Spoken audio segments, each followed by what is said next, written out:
एक बार हजरत ख्वाजा मोइनुद्दीन चिश्ती रहमतुल्लाह अलैहि इस्लाम का पैगाम फैलाने की नीयत से अपने कुछ मुरीदों के साथ अजमेर शरीफ के एक स्थान पर तशरीफ लाए।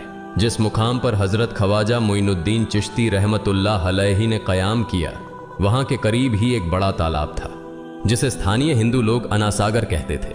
उस दौर में इस तालाब की वसात और पवित्रता के कारण हिंदू समाज में इसका बहुत एहतराम किया जाता था। उनका यह अकीदा था कि जो शख्स दिन भर गुनाह करने के बाद इस तालाब में गौस्ल करता है, उसके तमाम गुनाह धुल जाते हैं। इसी वजह से वे इस तालाब को हमेशा दियों से सजाए रखते थे। कहा जाता है कि इस तालाब में हर रात दिए जलाने के लिए तकरीबन 3 मन तेल की जरूरत होती थी। तालाब की पवित्रता के कारण वहां सभी हिंदुओं को दाखिल होने की इजाजत नहीं थी। सिर्फ आला तबके के ब्राह्मण ही वहां गौस्ल कर सकते थे और तालाब के पानी को छू सकते थे। उनका यह मानना था कि अगर ब्राह्मणों के अलावा कोई और तालाब के पानी को छू ले तो पानी नापाक हो जाएगा। हजरत ख्वाजा मोइनुद्दीन चिश्ती रहमतुल्लाह अलैहि और उनके मुरीद लंबे सफर से थके हुए थे। कुछ देर आराम फरमाने के बाद जब नमाज का वक्त हुआ तो ख्वाजा मोइनुद्दीन चिश्ती रहमतुल्लाह अलैहि ने हजरत बख्तियार काकी रहमतुल्लाह अलैहि को अजान देने का हुक्म दिया। हुक्म पाकर हजरत बख्तियार काकी रहमतुल्लाह अलैहि ने अजान देना शुरू किया। उस वक्त हिंदुस्तान में तौहीद का पैगाम और अजान के अल्फाज किसी ने नहीं सुने थे। जब लोगों ने पहली बार अजान के अल्फाज सुने तो उनके दरमियान हलचल मच गई। लोग अपने घरों से बाहर आकर एक दूसरे से कहने लगे, ये फकीर लोग कहां से आ गए और ये क्या पढ़ रहे हैं। अजान खत्म होने के बाद हजरत ख्वाजा मोइनुद्दीन चिश्ती रहमतुल्लाह अलैहि और उनके साथियों ने अनासागर तालाब पर जाकर वुजू करना शुरू किया। जब हिंदू पुजारियों ने देखा कि एक अजनबी दरवेश उनके मखसूस तालाब का इस्तेमाल कर रहा है तो उनके दिल में गुस्से की आग भड़क उठी। एक पुजारी बोला, यह दरवेश कहां से आ गया? बिना हमारी इजाजत के इसने हमारे पाक तालाब को हाथ लगा दिया। हम इस तालाब को कितना मुकद्दस मानते हैं और इन मुसाफिरों ने इसे नापाक कर दिया है। इसका कोई हल निकालना ही होगा। इसके बाद हजरत ख्वाजा मोइनुद्दीन चिश्ती रहमतुल्लाह अलैहि ने तमाम साथियों के साथ मिलकर जमात के साथ नमाज अदा की। लोग ये मंजर देखने लगे और कहने लगे, ये तो कोई अजीब फकीर है। हमारे मंदिरों में सब देवी देवता मौजूद हैं और ये उनकी इबादत न करके किसी नए खुदा की इबादत कर रहा है। अगर मंदिर के बाहर भी कोई खुदा है तो उसे भी मंदिर में रखा जाना चाहिए ताकि लोग उसकी भी पूजा कर सकें। शाम ढलने लगी। शाम होते ही राजा पृथ्वीराज के ऊंटों के चरवाहे अपने ऊंट लेकर उस जगह पहुंचे। इत्तेफाक से हजरत ख्वाजा मोइनुद्दीन चिश्ती रहमतुल्लाह अलैहि उसी जगह पर तशरीफ फरमा थे जहां आमतौर पर राजा के ऊंट आराम किया करते थे। चरवाहों ने देखा कि एक दरवेश का काफिला उनके मुकाम पर आकर बैठा है। उन्होंने हजरत ख्वाजा मोइनुद्दीन चिश्ती रहमतुल्लाह अलैहि और उनके साथियों से कहा, अरे फकीर बाबा, आप कहां से तशरीफ लाए हैं और यहां आकर बैठ गए? क्या आपको मालूम नहीं कि यहां रोजाना राजा पृथ्वीराज के ऊंट आराम फरमाते हैं? राजा के ऊंट यहां आराम करते हैं। ये जानते हुए भी आपने यहां बैठने की जुर्रत कैसे की? हजरत ख्वाजा मोइनुद्दीन चिश्ती रहमतुल्लाह अलैहि ने उन चरवाहों को नरमी से जवाब दिया, बाबा, हम मुसाफिर हैं और अनजान हैं।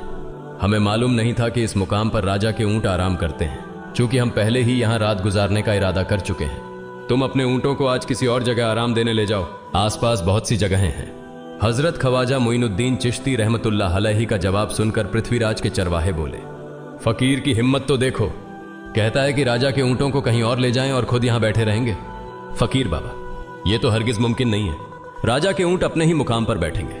यह कहकर चरवाहों ने हजरत ख्वाजा मोइनुद्दीन चिश्ती रहमतुल्लाह अलैहि और उनके साथियों को वहां से उठाने के लिए दुर्व्यवहार करना शुरू कर दिया।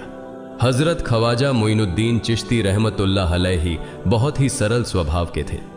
जब उन्होंने देखा कि चरवाहे दुर्व्यवहार कर रहे हैं तो उन्होंने बख्तियार काकी रहमतुल्लाह अलैहि से कहा, बख्तियार, हम यहां बैठकर क्या करेंगे? जब राजा के ऊंटों को यहीं बैठाना है तो रहने दो, ऊंट यहीं बैठे, हम यहां से जा रहे हैं। यह कहकर हजरत ख्वाजा मोइनुद्दीन चिश्ती रहमतुल्लाह अलैहि अपने साथियों के साथ वहां से चले गए। अगली सुबह जब ऊंटों को फिर से चरागाह में ले जाने का समय आया तो चरवाहे ऊंटों को उठाने की कोशिश करने लगे, लेकिन बार बार कोशिश के बावजूद वे ऊंटों को उठा नहीं सके, क्योंकि अल्लाह के वली हजरत ख्वाजा मोइनुद्दीन चिश्ती रहमतुल्लाह अलैहि ने कहा था कि ऊंट यहीं बैठेंगे। अल्लाह रब्बुल आलमीन ने उनकी यह दुआ कबूल कर ली थी और ऊंटों को आदेश दिया था कि जब तक मोइनुद्दीन चिश्ती खुद नहीं कहेंगे तब तक वे यहीं बैठे रहेंगे। इसके बाद चरवाहे ऊंटों के न उठने का कारण जानने लगे। उनमें से एक नेक चरवाहा था जिसने कहा, क्या तुम्हें याद है कि हमने कल यहां से एक दरवेश को उठाया था? जाते जाते उन्होंने कहा था कि हम जा रहे हैं, राजा के ऊंट यहीं बैठेंगे। मुझे लगता है कि उनके कहे शब्दों के कारण ही राजा के ऊंट उठ नहीं पा रहे हैं। शायद वह कोई बड़े वली हैं या अल्लाह का कोई अवतार है। इस बात को महामहिम राजा के समक्ष रखते हैं। इसके बाद चरवाहे पृथ्वीराज के पास पहुंचे और हाथ जोड़कर निवेदन किया, महाराज, हमने बहुत कोशिश की, लेकिन आपके ऊंटों को उनके स्थान से नहीं उठा सके और उन्हें चरागाह में घास चराने नहीं ले जा पा रहे हैं। राजा पृथ्वीराज ने आश्चर्य से पूछा, क्या ऊंटों को कोई बीमारी है जिस कारण वे उठ नहीं पा रहे? चरवाहों ने कहा, महाराज, ऊंट पूरी तरह स्वस्थ हैं, उन्हें कोई बीमारी नहीं है। पृथ्वीराज ने कहा, तो फिर वे अपनी जगह से क्यों नहीं उठ रहे? चरवाहों ने कहा, महाराज, कल उस स्थान पर एक दरवेश बैठे थे, हमने उनके और उनके साथियों के साथ काफी दुर्व्यवहार किया और उन्हें वहां से उठा दिया था। जाते जाते उन्होंने कहा था, राजा के ऊंट यहाँ बैठेंगे और उठेंगे नहीं। हमें लगता है कि दरवेश की बद्दुआ के कारण ही ऊंट अपनी जगह से नहीं उठ पा रहे हैं। तब पृथ्वीराज ने हुक्म दिया, अच्छा, जाओ और उस दरवेश को मेरे पास ले आओ। जब हजरत ख्वाजा मोइनुद्दीन चिश्ती रहमतुल्लाह अलैहि पृथ्वीराज के दरबार में पहुंचे तो पृथ्वीराज ने उनसे पूछा, ए दरवेश, आपने मेरे ऊंटों को क्यों पंगु बना दिया है? मेरे ऊंट भूखे मर रहे हैं, कृपया अपना जादू उनसे हटा लें। अगर जादू नहीं हटाया तो मेरे ऊंट भूखे मर जाएंगे।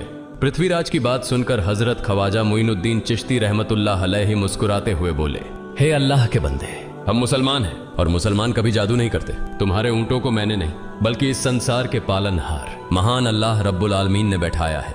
उनकी आज्ञा से ऊंट बैठे हैं और उनकी आज्ञा से ही उठेंगे। लेकिन मैं उस सर्वशक्तिमान से प्रार्थना कर सकता हूं कि वह तुम्हारे ऊंटों को उठने की अनुमति दे।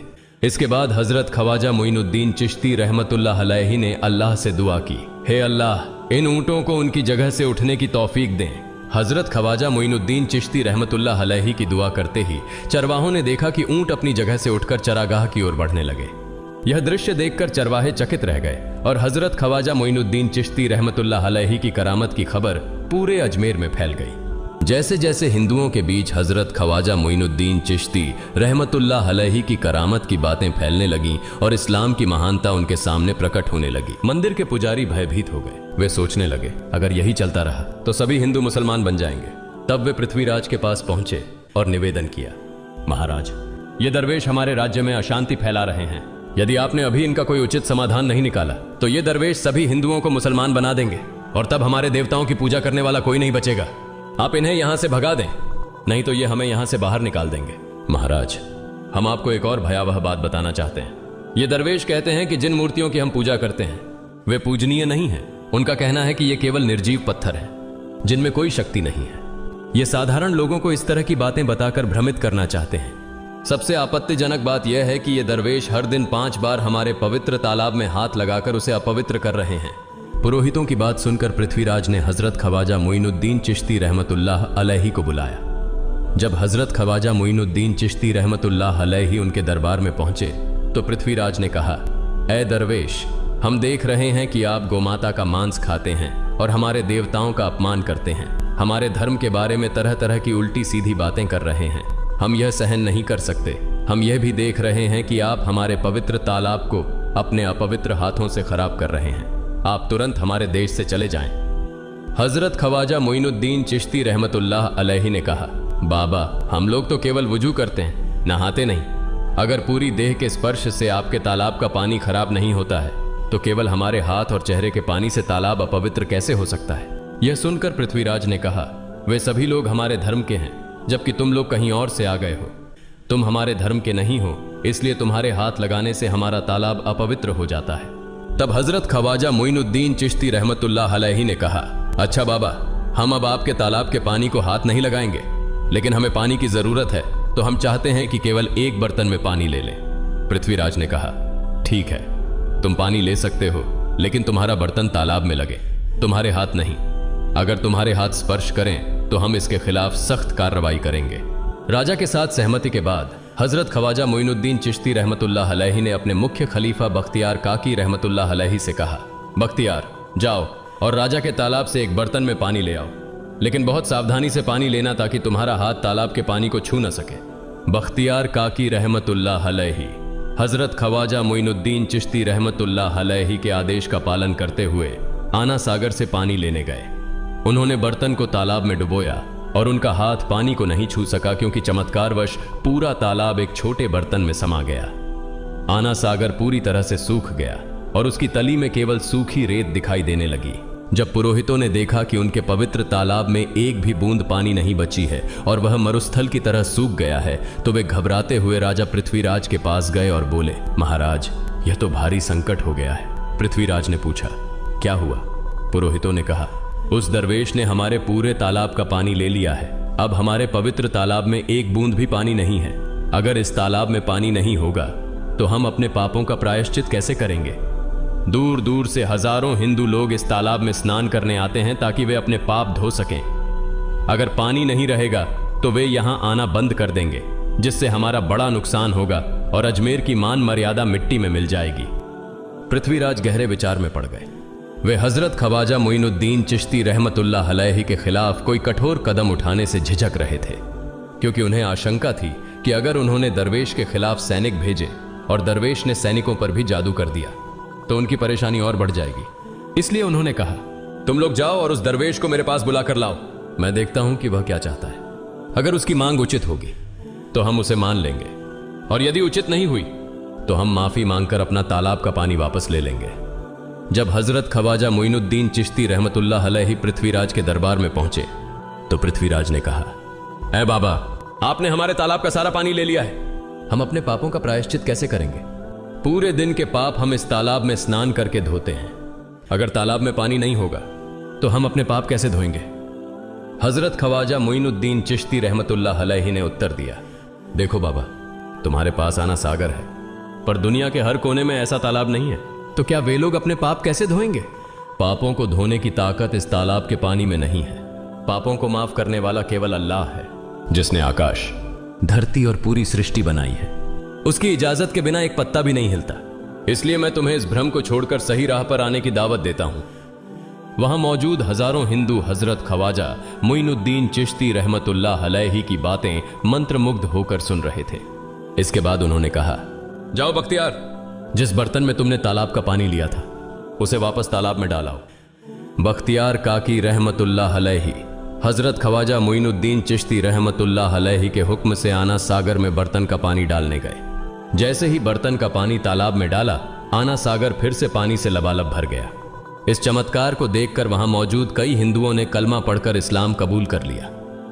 यह देखकर हिंदू पुरोहितों और पंडितों की चिंता बढ़ गई। वे पृथ्वीराज के पास गए और बोले, महाराज, यदि अब कोई उपाय नहीं किया गया तो सारे हिंदू मुसलमान हो जाएंगे। पृथ्वीराज ने कहा, मुझे सलाह दो, इस दरवेश का मुकाबला कैसे किया जा सकता है? पुरोहितों ने कहा, यह दरवेश एक बड़ा जादूगर है, इसलिए इसका मुकाबला भी जादू से करना होगा। हमारे बीच एक बड़े पुरोहित और जादूगर रामदेव हैं, उन्हें इसके मुकाबले में भेजें। अगर वह जादू से इसे हरा सके तो हम अपने हिंदू धर्म का गौरव फिर से प्राप्त कर सकेंगे। पृथ्वीराज ने रामदेव को बुलाकर कहा, रामदेव, मैं तुम्हें इस दरवेश को जादू से हराने की जिम्मेदारी दे रहा हूं। अगर तुम उसे हरा सके तो हम अपने धर्म का गौरव फिर से पा सकेंगे। रामदेव ने पृथ्वीराज को आश्वस्त करते हुए कहा, महाराज, आप चिंता न करें, इस दरवेश को हराना मेरे लिए बहुत आसान है। मैं आपके समक्ष हमारे धर्म का गौरव वापस लाकर रहूंगा। इसके बाद रामदेव अपने साथियों के साथ हजरत ख्वाजा मोइनुद्दीन चिश्ती रहमतुल्लाह अलैहि के सामने मुकाबले के लिए पहुंचा। उसने कहा, मोइनुद्दीन, अगर तुम में ताकत है तो मुझसे जादू का मुकाबला करो। मैंने तुम जैसे बहुत से जादूगरों को हराया है। तुम्हें हराना तो मेरे लिए साधारण बात है। हजरत ख्वाजा मोइनुद्दीन चिश्ती रहमतुल्लाह अलैहि ने उसकी बातों का कोई जवाब नहीं दिया।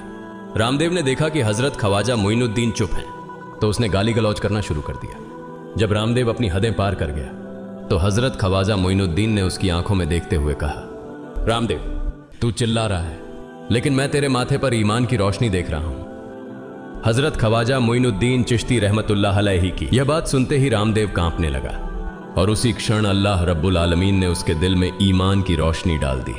रामदेव हजरत ख्वाजा मोइनुद्दीन चिश्ती के चरणों में गिर पड़ा और बोला, हे अल्लाह के वली, मैंने आपके साथ बहुत बेअदबी की है, मुझे माफ करें और मुझे कलमा पढ़ाकर इस्लाम की राह दिखाएं। हजरत ख्वाजा मोइनुद्दीन चिश्ती रहमतुल्लाह अलैहि ने रामदेव को कलमा पढ़ाया और उनका नाम रखा मोहम्मद सादिक। इतिहास बताता है कि बाद में रामदेव मोहम्मद सादिक के रूप में एक बड़े अल्लाह के वली बन गए।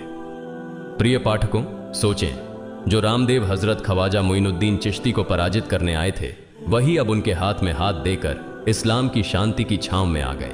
यह अल्लाह रब्बुल आलमीन का चमत्कार और शक्ति है, जो जिसे चाहे हिदायत दे सकता है। आमीन।